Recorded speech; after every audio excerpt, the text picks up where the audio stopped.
With tips of the day, I'm your host Tariq Khan Javed.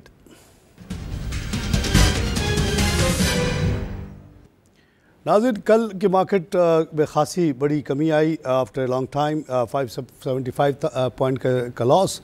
उसकी एक बड़ी वजह तो ये समझ में आती है कॉमन सेंस से कि मार्केट 19 अप्रैल से लेके जब वो 46 पे थी 52,300 के लेवल पे गई, और इतनी बड़ी इंक्रीज़ के बाद प्रॉफिट टेकिंग होना बिल्कुल एक नेचुरल फेनोमेना है। दुनिया में हर जगह होता है, यहाँ भी हुआ होगा। साथ साथ एक और प्रॉब्लम ये आई कि ये जो MCSI की फॉर्मल अप्रूवल आई रात को 2 बजे, उसमें एक चीज़ जो लोगों ने नोटिस की वो ये थी कि जो हमारी एक्सपेक्टेड शेयर था इस बहुत बड़े पूल में, जो कि तकरीबन 1,900 बिलियन का पूल है इमर्जिंग मार्केट का, उसमें जो हमें परसेंटेज दिया गया वो हमारी जो एक्सपेक्टेशन से उससे थोड़ी कम थी।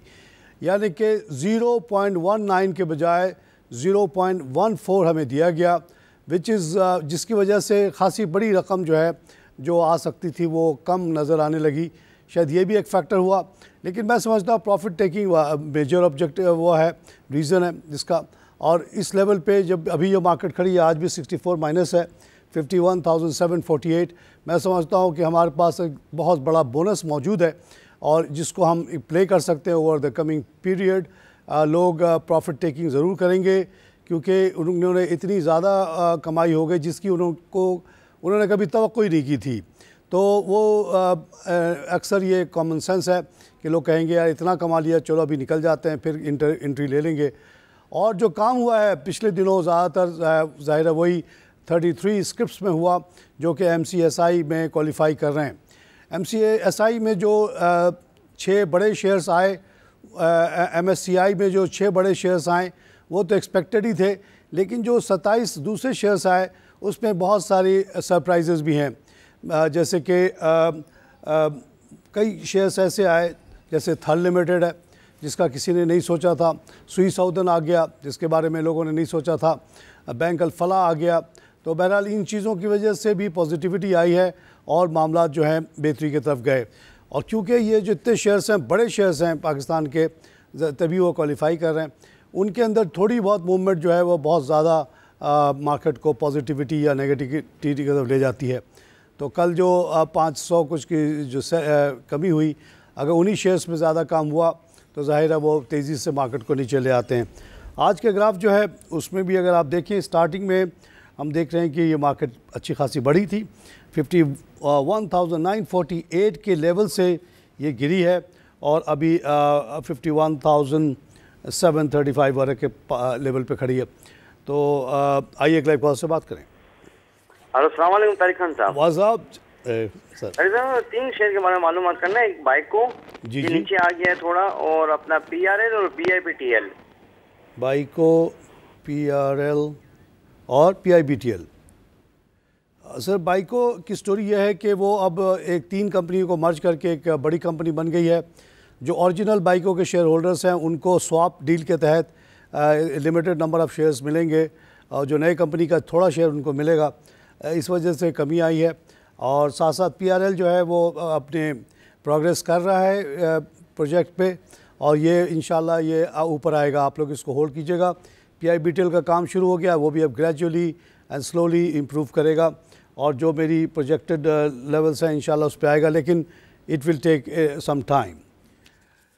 नाज़रीन, आज के जो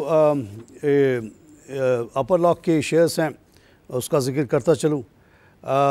नाज़रीन, बाय द वे, अभी तक जो हमने रिकमेंडेड शेयर्स मैं ज़्यादातर पिछले दिनों एम्फसाइज़ करता रहा हूँ उन कंपनीज़ पे जहाँ कोई ना कोई डेवलपमेंट हो रही है, कोई एक्सपेंशन हो रहा है, कोई नया प्लांट लग रहा है। जैसे अल शाहीर मीट वन वाले का कल खबर आई कि सितंबर में उनका प्लांट शुरू हो रहा है, न कि जुलाई में। तो उसमें लोगों ने कहा ये कैसे हो गया। मैंने कहा 2-3 महीने की delay in any project of this size is completely normal, nothing to worry, I am very happy with that.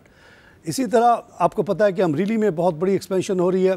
जो आप लोगों ने पैसे दिए उसका एक्सपेंशन जारी था कि उन्होंने 2 लाख टन और का इजाफे का ऐलान कर दिया है। तो उसकी एक्सपेक्टेड टाइमलाइन जो थी वो नवंबर थी, लेकिन हो सकता है वो आगे बढ़ जाए।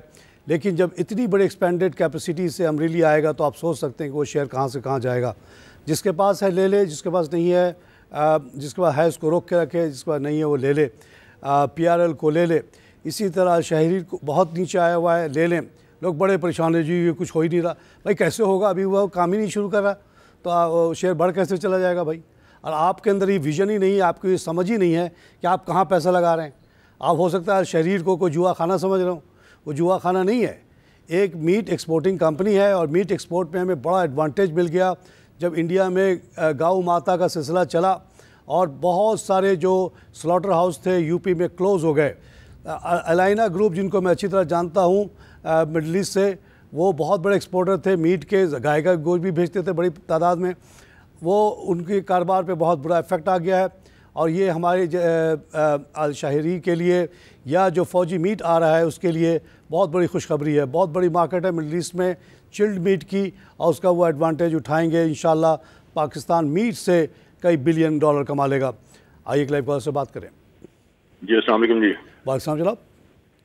तारिक साहब आप खैरियत से हैं? लाहौर से राना आमिर बात कर रहा हूँ। राना साहब welcome show sir, I am alright sir. आपको अल्लाह ताला खुश रखे। आपके टिप्स और आपके तमाम जो आप लोगों को गाइड करते हैं, जिस तरह गाइड करते हैं अपने एक्सपीरियंस से, ये खासा हेल्पफुल है और बड़ा पेट्रियाटिक है, खास तौर पर पाकिस्तान के हवाले से पेट्रियाटिक है, पाकिस्तानी कंपनीज के हवाले से, पाकिस्तान स्टॉक मार्केट के हवाले से इंतहाई पेट्रियाटिक है। आपसे जो वेव्स मिलती हैं पॉजिटिव, ये बड़ी हेल्पफुल होती हैं, मतलब खास तौर पर इस किस्म की सिनेरियो में। Thank you sir. आपको इसका अल्लाह ताला जवाब देगा जी। फर्स्ट दोबारा अच्छा तारिक साहब, आपको ज़्यादा टाइम ना लेते हुए, ये एंग्रो कॉर्प का MCSI में इंडक्शन हो गया। पहली 6 कंपनीज, बड़ी कंपनीज जो मतलब लार्जर कैप के हवाले से एंग्रो कॉर्प का, तो इस हवाले से थोड़ा सा गाइड कर दीजिए। जिस प्राइस पे ऑलरेडी ट्रेड कर रहा है तकरीबन 400 रुपये के करीब, तो यहाँ पे इसको रिटेन करना चाहिए कि थोड़ी सी बड़ी पोजीशन हमने इसमें रखी हुई है एंग्रो कॉर्प में, इसको रिटेन करना चाहिए कि इससे अपना मतलब क्या देखें आप इसके बारे में? मैं आपको एडवाइस करूँगा कि एंग्रो कॉर्प से अपनी, अगर आपने बहुत ज़्यादा लिया हुआ है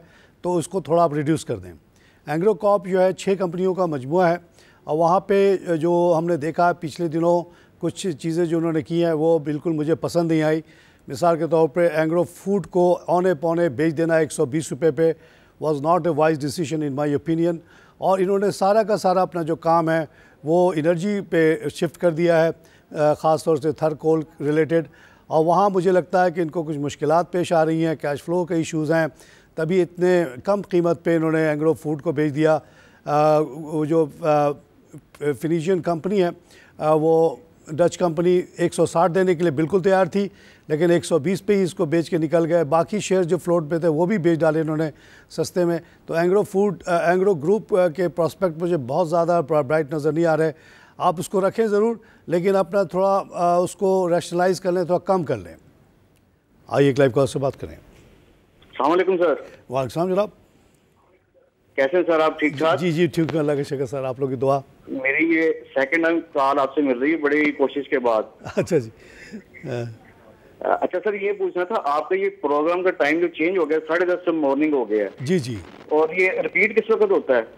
सर रिपीट का मुझे सही पता नहीं है, क्योंकि ये हमारे अब जो आपने देखा कि नए प्रोग्रामिंग शुरू हुई 9 बजे से हम लोग शुरू हो जाते हैं, और वो क्योंकि छोटे छोटे सेगमेंट्स हैं उनको मिला जुला के शायद रिपीट करते हैं।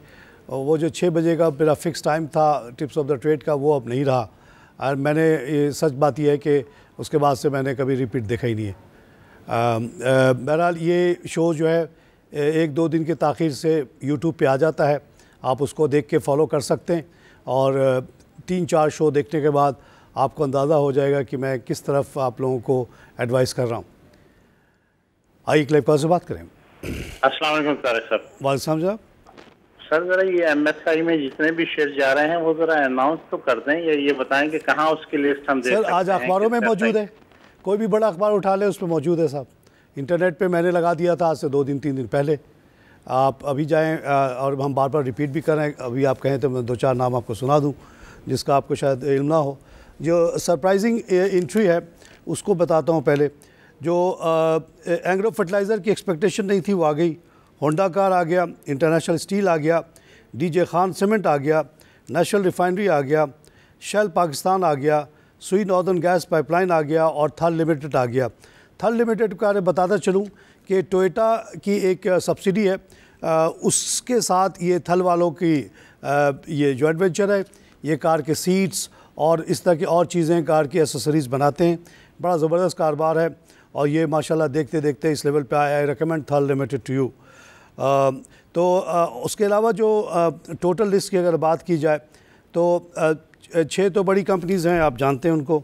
उसके अलावा जो कंपनीज़ आ गई हैं लिस्ट में, बड़ी कंपनियां जो हैं उसमें यूनाइटेड बैंक है, हबीब बैंक है, लकी सीमेंट है, oil and gas development authority company है, एमसीबी है एंड एंग्रो कॉरपोरेशन है, जैसे कि अभी भाई ने जिक्र किया।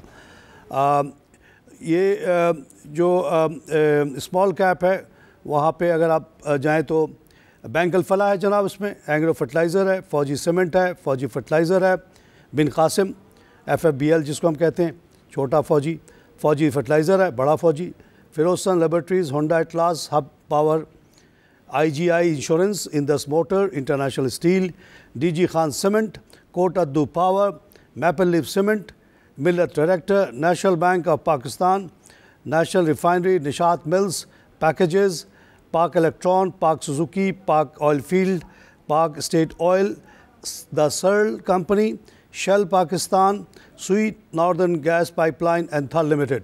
तो ये 33 कंपनीज़ आ गई हैं इसमें, टू आवर प्लेजेंट सरप्राइज़। और जिस पे जैसा कि मैंने कहा 6 तो बिल्कुल ही अनएक्सपेक्टेड आ गई और ज़ाहिर है वो अब इंटरनेशनल रडार पे आ जाएंगी 1 जून से। और क्योंकि पूल बहुत बड़ा है, चाहे वो 0.14 मिले या वो 0.19 मिले, बहुत बड़ी रकम आएगी इन्वेस्टमेंट के तौर पे और इनकी दुनिया भर में ये नज़र आएंगी कंपनी, तो इनके रेट्स बढ़ने के चांसेस बहुत ज़्यादा हैं। अभी जिन लोगों ने लिया था, प्रॉफिट कमा के बेच दिया, उनसे फिर रिक्वेस्ट करता हूँ कि फिर से लेके बैठ जाएं आप और आइंदा ना बेचें आप। आइए एक लाइव कॉल से बात करें। अस्सलाम वालेकुम सर। वालेकुम जनाब। खान साहब क्या हाल है, खैरियत से हैं? जी अल्लाह का शुक्र, आप लोग की दुआ सर। सर ये नेटसोल और पावर के बारे में बता दें कि अब ये कब तक चलेंगे सर, इनका क्या फ्यूचर है? देखिए नेटसोल हो या TRG, उनसे मेरा कोई ज़ाती दुश्मनी नहीं है, लेकिन क्योंकि मुझे बहुत बिटर एक्सपीरियंस हो चुका है नैस्डैक के फॉल से। जब 9/11 के बाद नैस्डैक 5600 से गिर के 1300 पे आया तो मेरे बहुत रिश्तेदार, जानने वाले भाई बंद तबाह हो गए, पागल हो गए, कोई किसी ने ख़ुदकशी कर ली।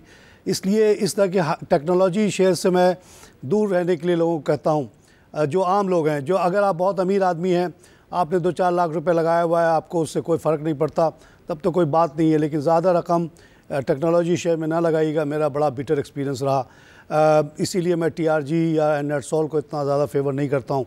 ये शेयर्स 1000 के भी हो सकते हैं या 1 रुपये के भी हो सकते हैं। आपने इस तरह की बहुत सारे और शेयर्स को गायब होते हुए देख लिया है, तो इनसे दूर रहें। जहाँ तक पावर का सवाल है जनाब, अगेन अभी जैसे भाई ने कहा पैट्रियोटिक, क्यों ना पैट्रियोटिक, यही मेरा मुल्क है, एक अल्लाह एक रसूल है, एक मेरा मुल्क है, इसका नाम है पाकिस्तान। इसके लिए तो मैं जान दूँ, तो क्यों ना तारीफ़ करूँ अपने मुल्क की, और क्यों ना मैं उस कंपनी को सपोर्ट करूँ जो 9 लाख से 34 लाख पे प्रोडक्शन लेके जाना चाह रहा है। उस मार्केट में जहाँ तमाम का तमाम सीमेंट बिक रहा है, जहाँ CPEC के अब इतने बड़े बड़े ख्वाब दिखाए जा रहे हैं, ख्वाब नहीं है, एक्चुअल प्लान्स हैं कि ये सीमेंट तो बिके ही बिके। तो और वैसे भी दुनिया इस इलाके में सीमेंट के पहाड़ ही नहीं है, तो सीमेंट तो हमारा ही चलेगा जनाब। तो हार्ड सीमेंट कंपनी चलेगी, मेरी गारंटी है। अगले 30 साल में इस इलाके में हमारी ऑलमोस्ट मोनोपोली हो जाएगी। तो पावर के लिए आपको कहूँगा कि उसको सपोर्ट कीजिए। उसने 12.5 रुपये में राइट बेचा है, उसको ज़रूर ख़रीदें आप, और इंशाअल्लाह मेरी अपनी प्रोजेक्शन है कि ये 60 रुपये का शेयर होगा। आइए लाइव कॉल से बात करें। हेलो, अस्सलाम वालेकुम। वालेकुम सलाम जनाब। सर ये मुझे SPL के बारे में और पावर सीमेंट के बारे में सर पूछना था। SPL? जी सर, सितारा परऑक्साइड। सर इससे मैं दूर रहने के लिए कहता हूँ लोगों को, क्योंकि ये पेट्रोकेमिकल है और इसको जो बहुत सख्त कंपटीशन है गल्फ़ से, 11% की 15% की शायद इनको प्रोटेक्शन है, उसके बावजूद इनका सर्वाइवल ज़रा मुश्किल लगता है, क्योंकि स्मगलिंग बहुत ईजी है पाकिस्तान में। पावर सीमेंट के बारे में अभी मैंने कहा भाई, इसको ले लें, एक नेशनल एफर्ट है, expansion of from 9 lakh to 34 lakh, इसमें तो हर हाल में हिस्सा लेना है, भले नुकसान हो जाए कोई बात नहीं। आप अभी पावर को लेके सपोर्ट करेंगे, पावर को जब 9 लाख से 34 लाख प्रोडक्शन होगी तो आप सोच सकते हैं कि कितने आपके बच्चे, भतीजे, भाई बहन के बच्चे इसमें जॉब पे लग जाएंगे। यही आपके लिए काफ़ी है। आप पैसा लेके नहीं जाएंगे दुनिया से, छोड़ के यहीं जाना है, तो क्यों ना बच्चों के काम आ जाए। नहीं फ़ायदा हो मुझे पावर में, मुझे कोई प्रॉब्लम नहीं है, मगर एक्सपेंशन ज़रूर हो। नाज़रीन, अब वक्त ख़त्म हुआ इसका, अब कमोडिटीज़ की तरफ हम चलेंगे। आइए एक नज़र कमोडिटीज़ पे।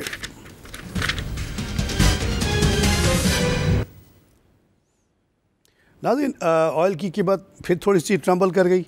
0.48 सेंट्स यानी 48 सेंट की कमी आ गई इसमें, और ये 4818 का हो गया। जैसा कि हम बार बार कहते रहे कि क्योंकि एनर्जी के सोर्सेज बड़े डाइवर्सिफाइड हो गए और तेज़ी से सबकी कीमतें नीचे आ रही हैं। कल तो परसों कमाल हो गया जब मोदी साहब ने अनाउंस किया कि इंडिया में उन्होंने मांगा था कि सोलर एनर्जी कितने में दे सकते हो, पता नहीं कितनी क्वांटिटी है उसकी, तो उनके पास जो बिड आया है वो सिर्फ ₹2.80 का आया है, जो कि पाकिस्तानी शायद ₹4 कुछ 4.5 का बनता है। तो इस तेज़ी से सोलर एनर्जी सस्ती हो रही है, इस तेज़ी से विंड एनर्जी, विंड भी कह रहे हैं कि अब 4 सेंट का हो गया। तो इस वजह से तेल का बहुत ज़्यादा बढ़ना बड़ा मुश्किल है। तेल प्रोड्यूसिंग कंट्रीज़ में आपस में बड़ा कंपटीशन, और शेल गैस की वजह से, टेक्नोलॉजी की वजह से गैस और पेट्रोल दोनों की अवेलेबिलिटी बढ़ती चली जा रही है।